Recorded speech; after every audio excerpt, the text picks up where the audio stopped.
বিদ্যালয়ে সাংস্কৃতিক ও পুরস্কার বিতরণী অনুষ্ঠানে অতিথি মঞ্চে বিশিষ্ট সমাজসেবী দীপক সার। দেপাল বাণীশ্বর চারুবালা বিদ্যামন্দিরের সাংস্কৃতিক ও পুরস্কার বিতরণী অনুষ্ঠান উপলক্ষে অতিথি মঞ্চে উপস্থিত রামনগর বিধানসভার বিশিষ্ট সমাজসেবী তৎসহ রামনগর 1 পঞ্চায়েত সমিতির সদস্য দীপক সার।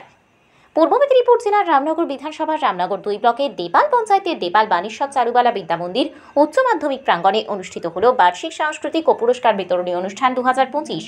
এই বিদ্যালয় 1937 সালে পথ চলা শুরু করেছিল। গুটি গুটি পায়ে চলতে চলতে 89তম বছরে পদার্পণ করল।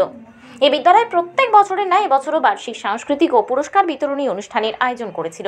বার্ষিক অনুষ্ঠানের দ্বিতীয় দিন অর্থাৎ 22শে ফেব্রুয়ারি শনিবার সন্ধ্যার সময় আগত অতিথিদের ফুলের তোড়া, উত্তরীয় এবং স্মারক দিয়ে সংবর্ধনা জানানো হলো। এই দিন নবনির্মিত শৌচাগারের উদ্বোধন হয়। উদ্বোধক হিসেবে উপস্থিত ছিলেন পূর্ব মেদিনীপুর জেলা সভাধিপতি উত্তম বাড়ি। এর সাথে ফিতা কেটে শুভ সূচনা করেন পূর্ব মেদিনীপুর জেলা পরিষদের সদস্য রিজিয়া বিবি ও রামনগর 1 পঞ্চায়েত সমিতির সদস্য দীপক সার সহ অন্যান্য অতিথিবৃন্দ ও শিক্ষক শিক্ষিকা, ছাত্রছাত্রীবৃন্দ ও অভিভাবক অভিভাবিকা সহ এলাকাবাসী।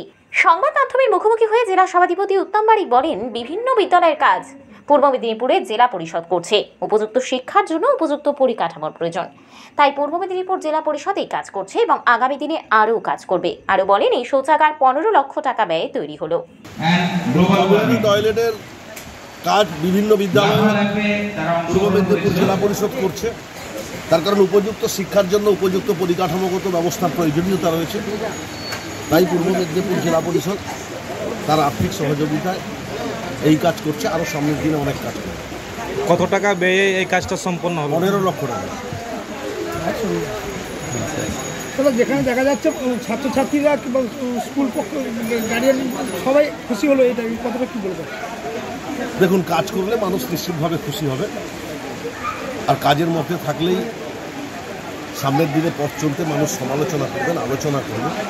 তো আলোচনা, সমালোচনা, উন্নয়ন সব কিছু একসাথে মিলেমিশে একটি নতুন কর্মযজ্ঞের সূচনা করেছে এই দেপাল চারুবালা বাণেশ্বর বিদ্যামন্দির। নিশ্চিতভাবে তাদের এখনই বললেন মাস্টারমশাই যে আমাদের ক্লাসরুমের অভাব রয়েছে, ছাত্র সংখ্যা অনেক বৃদ্ধি হয়েছে, তাই নতুন করে যাতে ক্লাসরুম তৈরি করতে পারেন তার জন্য নিশ্চিতভাবে সহযোগিতা হাত বাড়িয়ে দেবেন। দাদা বলছি, এই বাথরুমের অনুষ্ঠানে উপস্থিত হয়ে বিভিন্ন নৃত্যনাট্য বিভিন্ন রকমের কৌশল মাস্টার ক্লাসকে তুলে ধরলেন, কতটা আবেগ তুলে মনে হচ্ছে? দেখুন, শিক্ষার অঙ্গ হিসাবে শুধুমাত্র শিক্ষা মানে পুঁথিগত বিদ্যায় আমরা পারদর্শী হব, শুধুমাত্র পুঁথিগত বিদ্যার মধ্যে মনোনিবেশ করব, এটা সঠিক নয়। শিক্ষা হচ্ছে মানুষের অন্তর্নিহিত ভাবের বহিঃপ্রকাশ। তার মানে আমার মধ্যে আমি কতটা সাংস্কৃতিক চর্চায় পারদর্শী হয়েছি, কবিতা, আবৃত্তি, গান, নাচ, বিভিন্ন বিদ্যায় কতটা পারদর্শী হয়েছি, সব কিছু মিলিয়ে একটি সুস্থ পরিবেশে ছাত্র সমাজ মনুষ্য জাতিকে এগিয়ে নিয়ে যায়। তো সেই ছাত্র সমাজ বিভিন্ন শিক্ষায় পারদর্শী হয়ে যাতে আগামী দিনের নতুন সমাজ গড়ার কারিগর হিসাবে নিজেদেরকে প্রতিষ্ঠিত করতে পারেন, সেই ছাত্রই তৈরি করছেন আমাদের গুরুকুল আচার্য সমাজ। দাদা বলছি, বাথরুমে যাওয়ার জন্য রাস্তা তৈরির একটা প্রস্তাব দিলেন স্কুলের পক্ষ থেকে, সেটাকে নিয়ে কী বলবেন? স্কুলের পক্ষ থেকে প্রস্তাব আসলে নিশ্চিতভাবে আমরা আমাদের ক্ষমতা মতো চেষ্টা করব।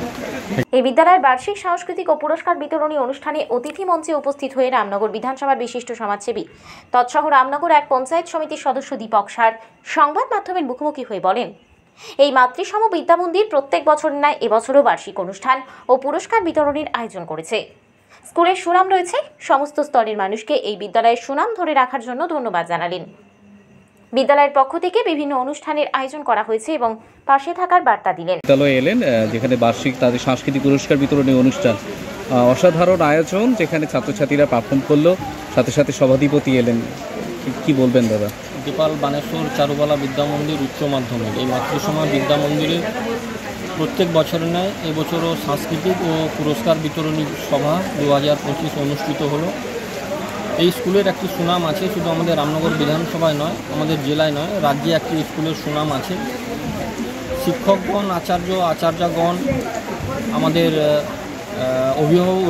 অভিভাবিকাগণের যে যৌথ উদ্যোগে তারা যে স্কুলের সুনাম ধরে রেখেছেন, তার জন্য আমি ধন্যবাদ জানাবো স্কুলের সভাপতি মাননীয় পরিমল কুমার নায়ক মহোদয়কে এবং প্রধান শিক্ষক সম্মানীয় ননী গোপাল বেরা মহোদয় এবং তাদের পরিচালন কমিটি এবং শিক্ষাকর্মী এবং অভিভাবক অভিভাবিকাবৃন্দদের।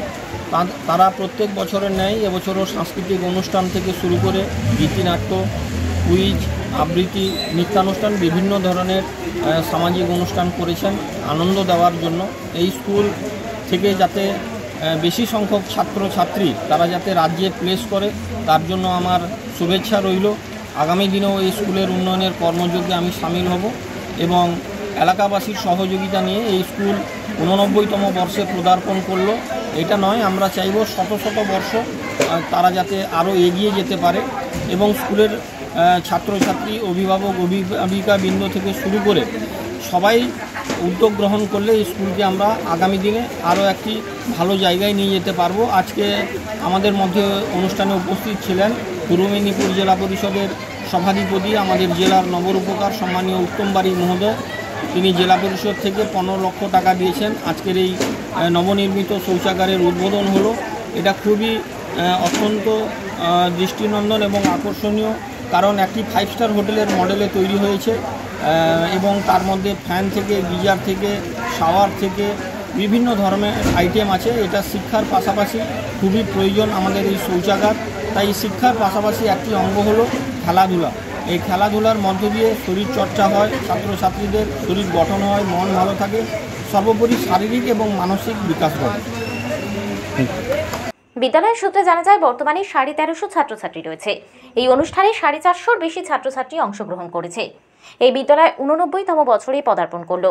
2025 শিক্ষাবর্ষে দুদিন ধরে সাংস্কৃতিক অনুষ্ঠান সম্পন্ন হলো। বিদ্যালয়ের সাংস্কৃতিক অনুষ্ঠানে প্রথম অতিথিদের বরণ করা হলো। এই অনুষ্ঠানে উপস্থিত ছিলেন পূর্ব মেদিনীপুর জেলা সভাধিপতি উত্তম বারিক, উপস্থিত ছিলেন রামনগর 1 পঞ্চায়েত সমিতির সদস্য দীপক সার, উপস্থিত ছিলেন পূর্ব মেদিনীপুর জেলা পরিষদের সদস্যা রিজিয়া বিবি সহ অন্যান্য অতিথিবৃন্দ। এছাড়া উপস্থিত ছিলেন বিদ্যালয়ের ছাত্রছাত্রী, শিক্ষক শিক্ষিকা, পরিচালন কমিটির সভাপতি পরিমল কুমার নায়ক সহ অন্যান্য সদস্যবৃন্দ ও আগত অতিথিবৃন্দ। দেপাল থেকে শেখ আতাউর রহমানের রিপোর্ট, ডিএন আপডেট।